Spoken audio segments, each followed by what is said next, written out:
मोअज़्ज़ज़ वुकला, press से मुंसलिक दोस्तों, हम ये देख रहे हैं कि कई हफ्तों से मैं तो ये पब्लिकली कहता रहा हूँ कई सालों से कि हमारी जो इदारा है अदलिया का, इसमें बहुत बड़ी दरार पड़ गई है। और ये यहाँ तक दरार पड़ गई है कि उस इदारे का अब यकजा होके काम करना, अपने फ़राइज़ की अंजामदही करना भी सुप्रीम कोर्ट के लेवल पे नामुमकिन हो गया लगता है। और अब ये आलम है कि आप बेंच की तहरीर देखकर और बता सकते हैं ये फैसला किस तरफ होगा। दो ग्रुप है, एक अलिफ एक बे। अब अलिफ के अगर एक बेंच पे 3 जज हो और बे ग्रुप के 2 तो आप बता सकते हैं कि फैसला क्या होगा। अगर अलिफ के 4 हों और बे के 3 हों तो आप बता सकते हैं फैसला क्या होगा। यहाँ तक ये मामला गिर चुका है। अब इसके साथ माशरती इंतशार भी है। माशरे में सियासी जमातें हैं तो एक दूसरे के दस्तों गिरेबान है। माशरे में इदारे हैं तो एक दूसरे के दस्तों गिरेबान है। और इस वक्त पार्लिमान और अदलिया के दरमियान एक तारीखी जंग शुरू हुई है। अदलिया एक कानून की तशरीह करती है, दूसरे दिन पार्लिमान उसको तब्दील करने लेजिस्लेशन ले आती है। वो लेजिस्लेशन ले आती है, अदलिया उसको कि दूसरी तरह मुख्तलिफ अंदाज में उसकी तशरीह कर देती है। और ये कैट एंड माउस खेल चल रहा है।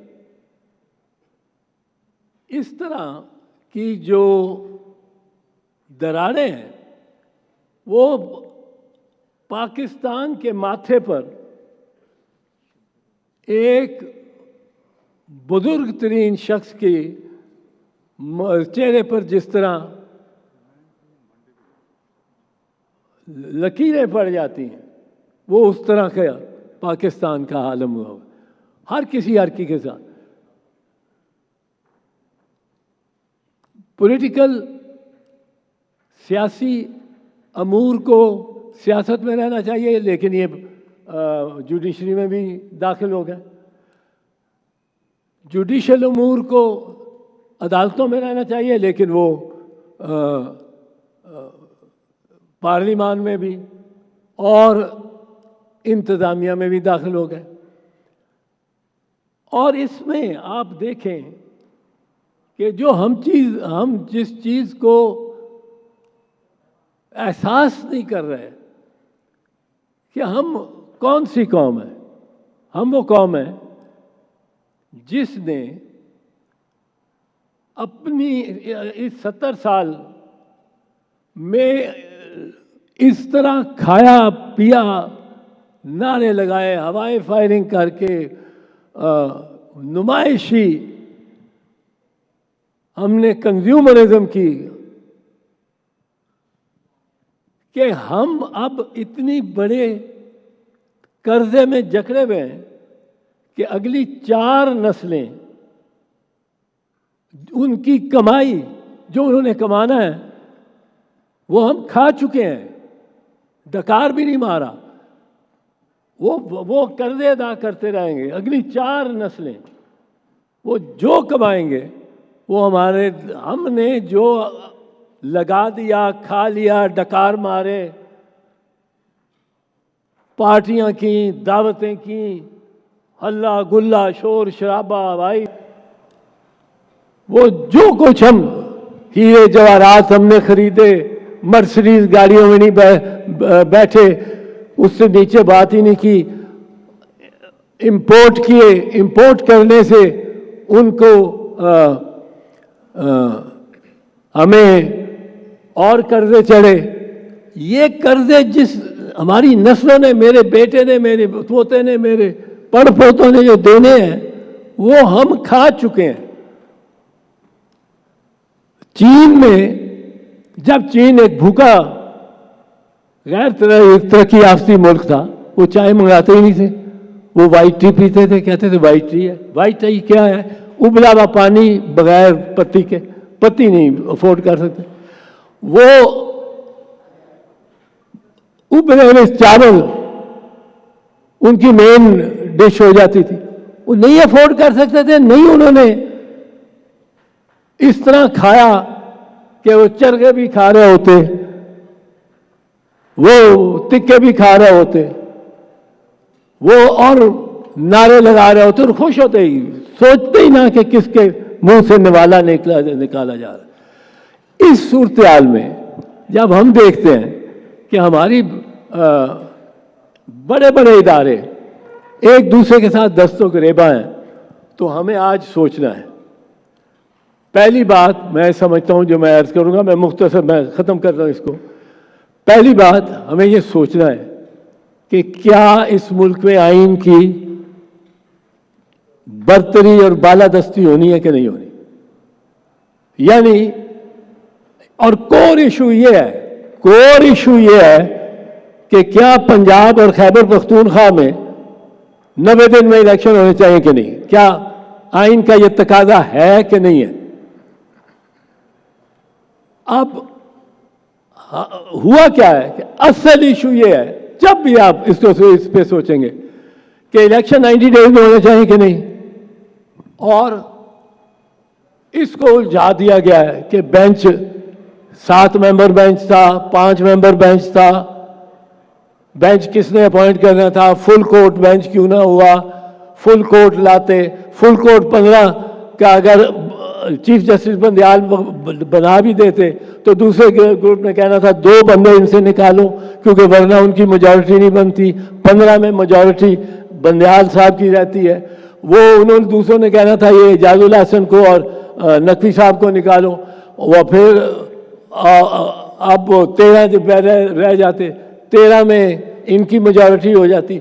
अब 13 में जब उनकी मेजॉरिटी होती तो इस ग्रुप, पहले ग्रुप से ये आवाज़ उठती कि अगर एजाजुल हसन को और नकवी साहब को इसलिए निकाला गया है कि वो उन्होंने रेफरेंस कर दी थी और प्राइमा फेसी व्यू दे दिया था चीफ जस्टिस को लिख के कि इस पे सो मोटो करो, तो जिन जजेस ने, 4 जजेस ने अपनी हतमी ओपिनियन दे दी है, अतर बिन अल्लाह, मंदो खेल, मंसूर अली शाह और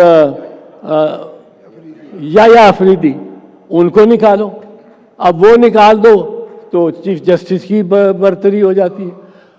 अब ये कहाँ रुकना है, ये डाइवर्जनरी है, ये बात डाइवर्जनरी है कि बेंच किसने बनाना है। भाई असल बात ये है, आप इलेक्शन कराओ, सारा मामला खत्म हो जाता है। आइन कहता है election not later than a date in 90 days, ये नहीं कहता कि within 90 days, not later than 90 days.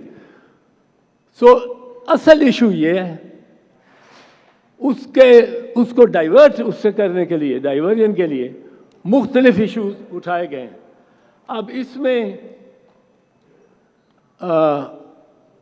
जो फैसला सुप्रीम कोर्ट का हो, मैं पहले दिन से कहता रहा हूं, ये मैं आखिरी बात अर्ज करना चाहता हूं, ये जरा इंपॉर्टेंट है। मुझे 1.5 महीना पहले मीडिया ने पूछा कि क्या सुप्रीम कोर्ट के फैसले पर अमल दरामद हो जाएगा। मैंने कहा क्यों, आपको क्यों शक है? कि जी वो फौज कहती है हम नफरी नहीं दे सकते, वो रेंजर वाला इंटीरियर मिनिस्टर कहता है हम रेंजर नहीं दे सकते, वो क्या फाइनेंस मिनिस्टर कहता है मैं पैसे नहीं दे सकता, प्राइम मिनिस्टर कहता है کہ इस बेंच को नहीं मानते, और उसका भाई भी ये कहता है जो लंदन में बैठा हुआ है, हम तो बेंच को नहीं मानते तो इसका फैसला कैसे मान सकते हैं? तो ये तो हुकूमत उस पे फैसले पे अमल ही नहीं करेगी।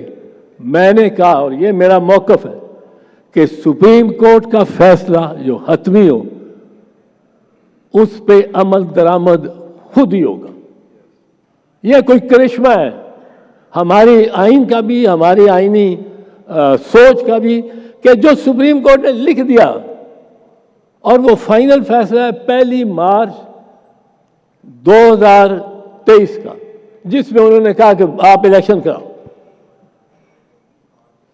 वो फैसला, उसमें तरमीम थोड़ी सी हुई है 4 अप्रैल के फैसले से, कि उन्होंने सुप्रीम कोर्ट ने कह दिया कि 14 मई तक इलेक्शन हो। ये इलेक्शन 14 मई को होंगे। ये बस ये soft power of this court होती है, अदालत की सॉफ्ट पावर होती है, उसको बंदूकें तोपों की जरूरत नहीं है। ये अगर लिख दिया है कोर्ट ने और उमर अता बंदयाल ने कि इलेक्शन 14 मई को होंगे, तो इलेक्शन 14 मई को होंगे। सिपा सालार भी करवाएगा, प्राइम मिनिस्टर भी करवाएगा, सब करवाएंगे। और अगर कोई प्राइम मिनिस्टर या 3-4 लोग इस कोशिश में पाए गए कि इलेक्शंस ना हो और सुप्रीम कोर्ट को डिसोबे किया जाए, जैसे प्राइम मिनिस्टर ने तो कह दिया, लॉ मिनिस्टर ने तो कह दिया, इंटीरियर मिनिस्टर ने तो कह दिया, अब जिसने कह दिया कि हम नहीं मानेंगे सुप्रीम कोर्ट के वर्डिक्ट को, मैं ये समझता हूँ उसको जब तलब करेगी अदालत, वो आएगा तो उससे पूछा जाएगा, ये तुमने बयान दिया, आपने बयान दिया कि आप मानते ही नहीं सुप्रीम कोर्ट और इस फैसले को। वो यहाँ या ना करेगा, हाँ ही करनी पड़ेगी, तो वहीं कन्विक्ट होगा। अगर वो ना करेगा तो नेक्स्ट डे एविडेंस बुला लिया जाएगा उसको कन्फ्रंट करने के लिए। वो जो टेप चलती है कौमी असेंबली में, वो ट्रांसक्रिप्ट वो मंगा लिया जाएगा और नेक्स्ट डे ही will be convicted and sentence may be to till the rising of the court, जिस तरह यूसुफ रज़ा गिलानी से हुआ, और 5 साल के लिए डिस्क्वालीफाई होगा। ये इनको पता लगना चाहिए। And we stand with the Constitution, with accountability in accordance with the Constitution, with the Supreme Court and the orders of the Supreme Court, and we may have to march. अगर ये defines supreme court की सिपा सालार और उसके इदारे की तरफ से भी होना शुरू हो जाती है, और इस वक्त ये बड़े है कि सिपा सालार हमारे साथ है, पर मैं कहता हूं अगर ये ऑर्डर सुप्रीम कोर्ट का रहे, कोई दुनियावी ताकत नहीं है जो उसको डिफाई कर सकती है। The Supreme Court has to be obeyed and we have to support this particular effort of forcing people and the powerful institutions to obey the Supreme Court and the Chief Justice. Thank you. हवाए नफ्स की है हुक्मरानी, लुटेरा कर रहा है पासबानी। बोल news के मार्केटिंग हेड आकाश राम ताहा लापता, तफ्तीशी इदारे जवाब देने से कासिर, अहले खाना परेशान, बेटे की जुदाई में माँ गम से निढाल। जो बच्चो हिंदू हुआ पर आए थे जो को पाकिस्तानी, मुखे मेहरबानी करे पंहिंजो आकाश वापस कयो। हुकूमत से बेकसूर और मुहिब्बे वतन बेटे की बाजियाबी के लिए फरियाद। समी इब्राहिम और सिद्दीक जान का सुप्रीम कोर्ट के बाहर एहतजाजी कैंप का ऐलान कि सोमवार के दिन से हम सुप्रीम कोर्ट ऑफ पाकिस्तान के सामने कैंप लगाएं और हम सब सुप्रीम कोर्ट ऑफ पाकिस्तान के सामने बैठ जाएं और उस वक्त तक नहीं उठेंगे जब तक आकाश वापस नहीं आए। मुश्किल की इस घड़ी में आलमी मीडिया ने भी उठाई आवाज। CNN, अब तक, इंडिया टुडे, टाइम्स नाउ समेत आलमी मीडिया ने आकाश राम के अगवा के खिलाफ दिया बोल का साथ। उफ क्या जुल्म है, बोल इंसाफ का मुंतजिर। सब्सक्राइब करें और बेल दबाएं ताकि कोई खबर रह न जाए।